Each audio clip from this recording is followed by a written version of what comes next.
네, 오늘 부활 3주일 복음에서 예수님께서 짓궂게 보이겠지만 베드로한테 요한의 아들 시몬아 너는 이들보다 나를 더 사랑하느냐를 몇 번 물어봤죠? 왜 3번 물어봤을까요? 3세번이에요.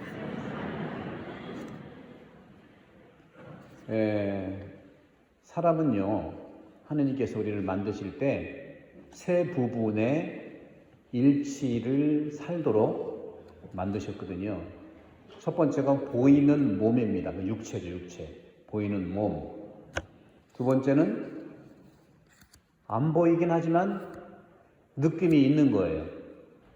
그 어떤 걸까요? 그게 영혼이에요. 영혼은 내 마음, 감정, 생각, 사고 이런 게 영혼이거든요. 이 영혼은 안 보이지만 느낌이 있죠, 그죠? 불편하면 불편한 감정을 드러내고 또 생각을 바꾸고 하는 영혼이 있잖아요. 이거 완전히 안 보인다 할 수 없지만 안 보이지만 느낌이 있는 거예요. 또 하나는 우리 안에 성령을 불어넣어 주셨죠. 아담을 만들 때에도 코에다가 하나님이 당신의 숨을 루아흐, 히브리 말로 숨입니다. 숨을 불어넣으셨는데 이것을 우리는 구약에서는 영, 하느님의 영, 신약에서는 거룩하다는 걸 포함해서 성령 이렇게 말을 하고 있습니다. 그리고 우리 안에는 몸이 있고요. 그죠? 몸은 육체죠. 그리고 보일락말락, 느낄락말락 하는 영혼이 있고, 세 번째는 영 안 보이지만 하느님의 사랑이 내 안에 있다는 거죠. 요 세 가지의 하느님의 선물로 된 우리 인간 존재는 네가 누구냐 하는 정체성을 물어본다면 가장 안 보이고 있는지 없는지 모르는 이 사랑이 움직일 때 본래의 내 정체성이 드러나는 거예요. 그러니까 육체는 썩어요. 그죠? 썩는다고요. 영혼은 썩진 않지만 우리가 세상을 떠나면 혼은 올라가고 백은 내려가는 거예요. 땅에 가고 하늘로 가는 거죠. 근데 썩지도 않고 흘러가지도 않는 단 한 가지 인간의 근본적인 뿌리가 뭐냐? 하느님의 숨입니다. 그걸 성경은 구약에서는 루아흐, 하느님이 영이라고 하고 신약에서는 앞에다가 거룩한 걸 붙여서 성령이라고 그래요. 푸네우마 하기야. 그러니 있는지도 모르고 느끼지도 못하는 안 보인다고 하는 그 영이 우리 모든 믿는 사람들의 정체성이다 하는 거죠. 그러니까 사랑을 할 때에 하느님께 주신 사랑을 할 때에 내 정체성이 드러나는 거예요. 그래서 오늘 예수님께서는 베드로에게 3번을 물어봅니다. 시몬의 아들, 요한의 아들 시몬아, 너는 이들이 나를 사랑하는 것보다 더 나를 사랑하느냐? 3번 물어요. 근데 첫 번째 예수님이 물어본 사랑은 우리 안에 심어놓은 그 아가페, 하느님의 사랑을 얘기하는 거예요. 너 하느님의 사랑을 나를 사랑할 수 있느냐? 하느님의 사랑으로 나를 사랑할 수 있느냐? 그런 거예요. 근데 베드로는 어떤 존재였어요? 두렵고 떨리고 놀래고 했던 존재이기 때문에 다 알고 있어요. 예수님처럼, 아니 하느님의 아들 예수님처럼 우리 백성들을 위해서 목숨을 바치는 그런 아가페 사랑은 나는 못해. 그렇지만 내 안에 주신 그 사랑 3가지 사랑 중에, 그죠? 몸의 사랑은 에로스입니다. 영혼의 사랑은 필리아예요. 영의 사랑은 말 그대로 아가페예요. 에로스 사랑은 뭐죠? 육체적인 사랑이에요. 남녀간의 사랑이에요. 하느님도 이 사랑을 우리한테 하셨어요. 그러나 이것은 썩으면 사라지잖아요. 그죠? 근데 베드로는 너무나 이 아가페 사랑이 너무 버거워서 있는 그대로 네 주님, 나는 당신을 아가페 사랑합니다 하지 못하고 영혼의 사랑, 친구로서의 사랑을 할 수 있다고 필리아라는 표현을 씁니다. 우리말에는 번역이라 똑같은 사랑이지만 히란말 원문을 보면은 바로 베드로에게 쓰신 예수님의 말씀은 아가페라는 말을 써요. 시몬의 아들, 요한의 아들 시몬아, 아가파스 나를 사랑하느냐? 하고 물어요. 아가파스라고. 근데 베드로는 필리아라고 대답을 해요. 당신처럼 목숨을 못 내놓겠는데 나는 우정처럼은 사랑할 수 있어 하는 거예요. 다시 또 한번 물어보는 것은 두 번의 질문 속에서 들어야 이것이 확증되는 거거든요. 다시 물어보는 거예요. 요한의 아들 시몬아, 너는 이들보다 너는 나를 사랑하느냐? 하고 물어봐요. 예, 주님, 제가 주님을 사랑하는 줄을 주님께서 아십니다. 하고 얘기를 했어요. 그 사랑도 역시 두 번째는 예수님이 아가페로 물어봤는데 베드로도 필리아로 대답한 거예요. 이 베드로가 아가페 사랑을 참 두려워하는구나 하고 세 번째에 예수님이 물어볼 때 예수님이 당신의 사랑이란 단어 아가페를 포기하고 베드로가 얘기했던 필리아를 쓰는 거예요. 베드로스, 시모나, 필리아스 하고 바꿔요. 그러면 우정으로는 사랑하는구나 했더니 세 번째에 예수님께 세 번이나 나를 물으시냐, 나를 사랑하느냐 하고 물으심으로 슬퍼했다고 그랬어요. 슬퍼한 거예요. 이건 슬퍼했다는 건 뭐냐? 감동받은 거죠. 예수님은 아가페를 못하는 거 아시고 내가 우정으로 사랑한다는 그 말로 이 언어를 바꾸시는구나. 내 마음을 알아주시는구나. 제가 주님을 사랑할 주님은 모든 것을 아신다고 그랬어요. 모든 걸 아시지 않습니까? 하나님의 사랑은요, 인간의 사랑을 받아들여서 상대방 뜻대로 하는 게 아가페예요. 아무리 하나님의 사랑이라 하더라도 베드로에게 너 왜 그래? 내가 너한테 아가페에서 너도 해야지 이렇게 얘기하지 않아요. 그러면서 이것은 하나님께서 우리를 사랑하는 방식입니다. 하나님은 우리를 당신의 계획대로 사랑하시지만 인간이 그 계획을 따라가지 못하면 당신의 계획을 바꾸시는 분이 하나님이세요. 하나님을 사랑하는 사람들은 여러분의 계획을 바꿀 때 상대방을 살리는 겁니다. 내 계획대로 하는 것이 오늘날 우리 사회에 굉장한 어려움을 준다. 오늘 보십시오. 예수님께서 베드로에게 말씀하셨어요. 내 양들을 돌보아라. 진실로 말하는데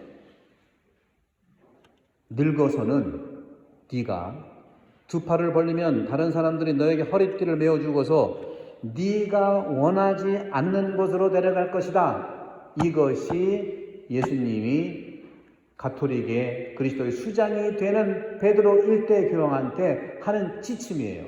그래서 모든 교황님은 이거를 사시는 거예요. 자기 뜻대로 살지 않아요. 백성 뜻대로 사는 거예요. 마지막에 이번에 교황님께서 의사들의 진단을 받으시고 2달 아니 3달 철저하게 휴직을 취해야 됩니다. 근데 교황님께서는 그냥 교황으로 죽기를 바랬어요. 병실에서 2달 동안 3달 동안 가만히 누워있는 걸 원하지 않았어요.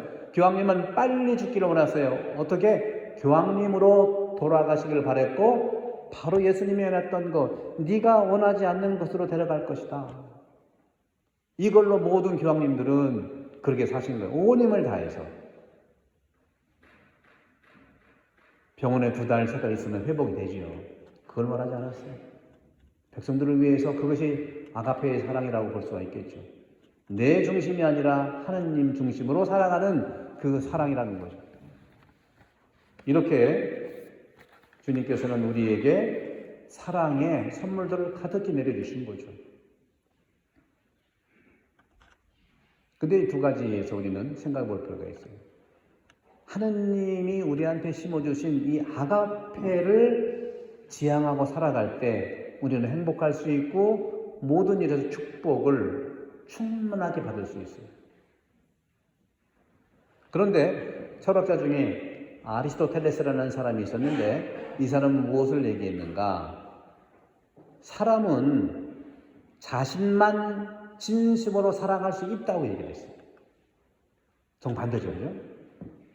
하나님은 진심으로 사람을 사랑하시는데 우리 그리스도인들도 하느님을 사랑하는데, 베드로도 그래서 예수님을 사랑하라고 말씀하시는데, 이 철학자만큼은 자신만 진심으로 사랑하는 사람이 바로 사람이라고 얘기했어요. 그런데 극과 극은 통합니다. 부모님들이 자녀를 사랑하시잖아요. 그렇죠? 아버지가 자녀를 사랑하지 않은 사람이 없잖아요. 왜 그럴까요? 자신만 사랑해야 되는데 왜 자식을 사랑하냐고요. 바로 부모님이, 어머니나 아버지가 자녀라고 하는 것은 자신에게서 나왔기 때문에, 자신에게 속하기 때문에 자신으로 생각하는 거잖아요. 똑같습니다. 우리도 하느님으로부터 나왔기 때문에, 우리가 하느님에 속한 사람이기 때문에 진정으로 사랑할 때 내 정체성이 드러나는 거예요. 그러니까 하느님을 사랑한다고 하면서 요한 1서 4장 19절에 20절에 나와요. 내가 사랑하는 것은 하느님이 먼저 나를 사랑하셨기 때문이다 하고 얘기했고, 누구든지 나는 하느님을 사랑한다고 말하면서 자기 형제나 자매를 미워하면 거짓말쟁이다. 하느님을 참으로 사랑하는 사람은요, 사람도 사랑할 수 있는, 사랑하는 겁니다. 바로 그것은 최후의 심판이라고 하는 마태복음 25장 40절에 주님께서 최후 심판 때 말씀하시죠. 너희가 내 형제들인 이 가장 작은 이들 가운데 한 사람에게 해준 것이 바로 나에게 해준 것이다 하는 말씀이죠. 하느님은 어디서나 계시고, 하느님은 누구에게나 당신의 사랑과 축복과 은총과 평화를 주세요. 미사 시작할 때 사제는 하느님의 평화를 인사하잖아요. 주기님들은 평화가 여러분과 함께. 오늘도 제가 미사 서두에 어떻게 했습니까? 주님께서 주시는 은총과 평화가 여러분과 함께라고 그랬죠? 여러분들은 뭐라고 대답했어요? 또한 사제의 영과 함께. 나한테 한 게 아니에요. 내 안에 있는 영. 영이 뭐라고 그랬죠? 사랑이에요. 아가페 사랑이에요. 늘 우리는 반복해서 하는 말의 의미를 품고 있다면, 여러분들은 늘 축복 속에서 아무리 가짜 뉴스가 오고 아무리 누가 내 눈으로 본 것에 대해서 의심해도 여러분이 말씀드린 대로 또한 사제의 영과 함께 하는 것처럼 여러분들의 하느님 백성들의 영과 함께 사랑으로 살아갈 수밖에 없어요. 늘 여러분들은 주님의 평화와 주님의 축복과 주님의 은총과 주님의 사랑과 주님의 자비를 느끼십니까? 별로 안 느끼시네. 이런 질문을 좀 당해본 적이 없나 보죠, 그죠? 다시 말할게요. 주님의 사랑과 주님의 축복과 주님의 평화와 주님의 자비와 주님의 은총과, 이건 다 동의어예요. 다 동의어예요. 다 동의어. 여러분들 평화, 축복, 사랑, 자비, 은총 다 느끼십니까? 네. 두 번 물어보니까 대답하셨네. 근데 그렇게 믿는 여러분들의 믿음에 따라서 하느님의 축복이 여러분은 이루어지는 거예요. 믿지 않고 의심하면 안 이루어져요. 하느님은 어디 하나 계시고 여러분 안에 계시지만 이 축복과 믿음과 사랑과 모든 것도 강요하지 않으십니다. 우리는 너무 강요가 많아. 내가 너를 이렇게 사랑했는데 너는 반응도 없냐, 뭐 했냐. 하느님은 그래 말이 없어요. 하느님의 사랑을 여러분 잘 보십시오. 여러분 안에서도 하느님은 축복을 주시고, 하느님께서는 평화를 주시고, 하느님께서 은총을 주시고, 하느님은 자비를 주시고, 다 동의어라고 그랬죠? 다 똑같은 말이에요. 다 똑같은 말이에요. 그렇게 주시고 함께 계시는데, 그럼 하느님의 축복과 자비와 평화와 은총이 어떻게 내 안에서 움직이고 현실화 될까요? 내가 믿는 정도에 따라서 이루어지는 거예요. 나는 믿지도 않고 저는 없어요, 부족해요, 저는 모르겠어요. 이루어지겠어요? 안 이루어집니다, 여러분들. 이루어지지가 않아요.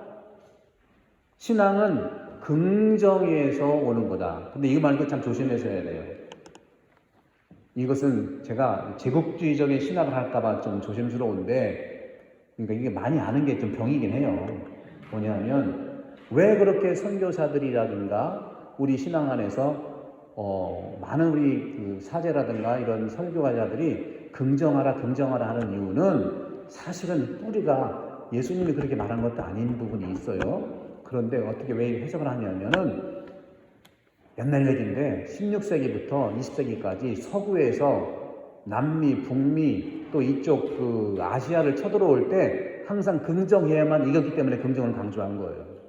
잘못을 하는데도 긍정을 가지고 그 세월을 이기려고 했던 거거든요. 전 조심해서 말씀할 수밖에 없어요. 하지만 예수님은 이 말은 맞는 거예요. 여러분들이 믿음의 동의와 여러분들의 이 인정, 동의, 하느님의 사랑에 대한 내 동의에 따라서 하느님 사랑이 이루어지는 겁니다. 이건 사실 맞는 거예요.